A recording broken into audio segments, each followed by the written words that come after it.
The cliffs of Saipan were never intended to resonate with cries of despair. Yet, in July 1944, American soldiers stood frozen in shock as entire Japanese families approached the island's jagged precipices. Some clung tightly to one another, some offered prayers, and many simply wept. In a tragic moment of collective desperation, they leaped into the abyss. For countless civilians, this was the final command they would ever receive. Japanese soldiers had instilled in them a profound belief that the Americans would torture and humiliate them upon capture. Propaganda depicted American soldiers as monstrous beings with claws and fangs. Surrender was framed as a fate worse than death. Young Kai Shiroma, only 5 years old at the time, recalled his father's haunting warning, "The Americans will kill you. You must die yourself." Moments later, Kai followed the crowd and jumped but miraculously survived as his clothing caught on a branch. This horrific event was not unique. Similar tragedies unfolded on Tinian, Saipan, and later at Okinawa on a far grander scale. At the heart of it all lay a singular driving force: fear. This fear had been cultivated over years of relentless propaganda, amplified by battlefield experiences, culminating in the realization that the once mocked enemy might indeed be unstoppable.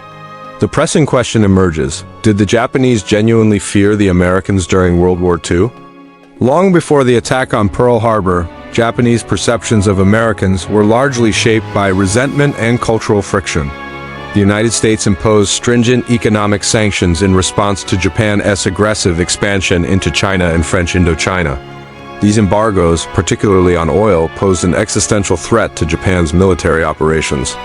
Many Japanese citizens perceived the American stance as both hostile and humiliating. Propaganda reinforced these sentiments, painting Americans as weak individuals lacking the Bushido, or warrior spirit, that was venerated in Japanese culture.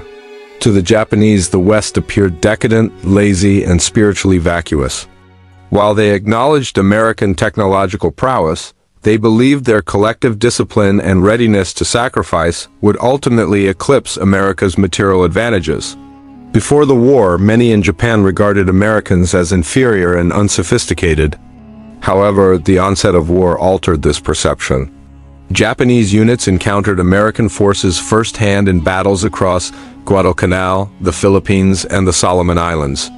Reports from these engagements presented a complex picture.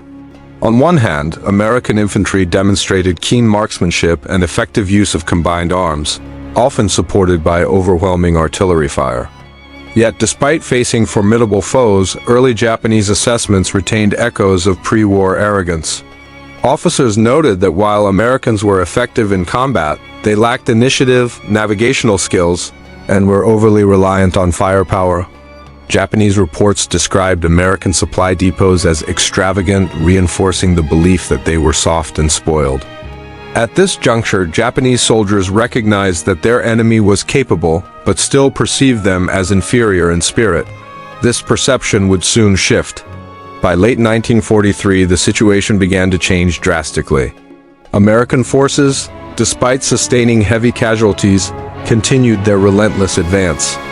The U.S. Navy compensated for lost ships at an astonishing rate, while new aircraft were deployed in even greater numbers. Fresh infantry divisions rotated to the front lines while Japanese ranks dwindled, growing thinner as the war wore on. This reality was unsettling for Japanese soldiers. The American industrial machine, immense and seemingly inexhaustible, became an overwhelming adversary. Diaries and interrogation reports revealed sentiments like, "They never stopped coming. Their ships returned faster than we can sink them. It's like fighting a rising tide." This sentiment marked the genesis of genuine fear, not of American bravery, but of American inevitability.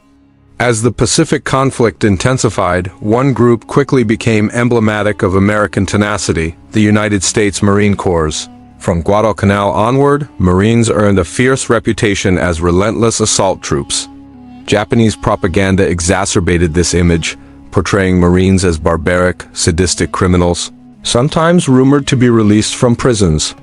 Absurd tales circulated, suggesting Marines were compelled to kill their families to prove their loyalty. Wild, yet effective enough that many Japanese soldiers came to believe that surrendering to the Marines would lead to torture or execution.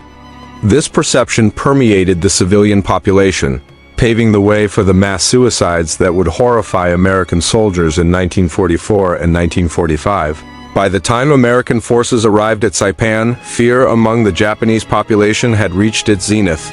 Following brutal confrontations and desperate banzai charges, the shattered defenders found themselves in a grim reality. Civilians, conditioned by years of propaganda to believe that Americans were monsters, faced what they thought was their grim fate. Hundreds, possibly thousands, chose to take their own lives. American soldiers documented these heart-wrenching scenes in disbelief, entire families calmly walking to the edge. Bowing toward the sea and jumping hand in hand, U.S. troops attempted to shout reassurances, even employing Japanese-speaking interpreters to convey messages of safety, but their efforts were in vain. Fear had extinguished reason. Out of Saipan's approximately 20,000 civilians, estimates suggest that as many as 13,000 perished during the battle. This tragedy starkly demonstrated the success of Japan's wartime propaganda machine. As the conflict continued, additional factors exacerbated Japanese terror. First, feigned surrenders and brutal close-quarters combat created a deadly cycle of distrust. Japanese soldiers frequently pretended to surrender, only to detonate grenades or attack medics unarmed and rushing to aid the wounded. American troops learned to regard surrender gestures with suspicion, often preemptively firing on suspected defectors. To Japanese observers, this only appeared to confirm their belief in American cruelty. Second were the instances of trophy-taking. Although not widespread, some American servicemen collected skulls, teeth, and ears, horrifying both Japanese civilians and American leadership, which later issued strict prohibitions against such practices. Rumors some grounded in truth, others exaggerated about Americans collecting body parts as war trophies spread like wildfire, fueling the mutual dehumanization between the two sides. Third, American firepower loomed large as a source of dread. Nothing provoked more panic than the relentless artillery and naval bombardments inflicted by American forces. In Japanese soldiers, diaries frequently reflect their terror over the overwhelming power of U.S. naval guns and nighttime barrages that shattered the tranquility of sleep. Raised to believe in the superiority of spirit over machinery, the overwhelming evidence of American industrial power proved psychologically crushing. By 1945, the Pacific War had devolved into a relentless cycle of terror. Japanese propaganda instilled in its people the belief that Americans were inhuman monsters. Meanwhile, the brutal actions exhibited by Japanese soldiers solidified American distrust. Each response from either side only intensified the growing fear and violence. Neither perceived the other as fully human. The Battle of Okinawa, located a mere 340 miles from mainland Japan, epitomized this brutal cycle.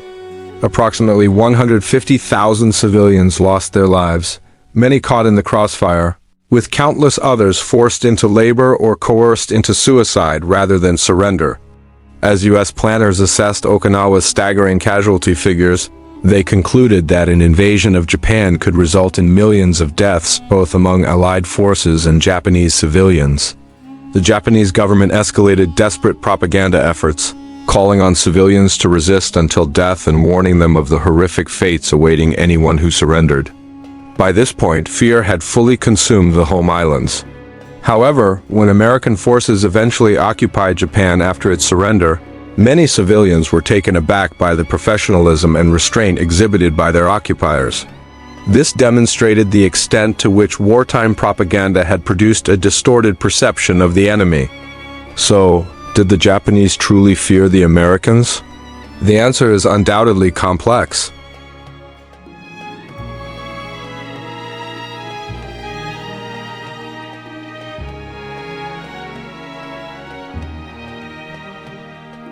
As defeat loomed ever closer, this respect morphed into a fearful understanding of American might, brutality, and the nightmarish propaganda that persuaded thousands that death was a better option than capture. In the end, fear not only shaped the manner in which the Pacific War was fought, but also dictated civilian behavior and informed millions' perceptions of their enemy. This fear became a catalyst for brutality, fueling resolve on both sides and contributing to the horrifying tragedies that linger in the collective memory of the war today.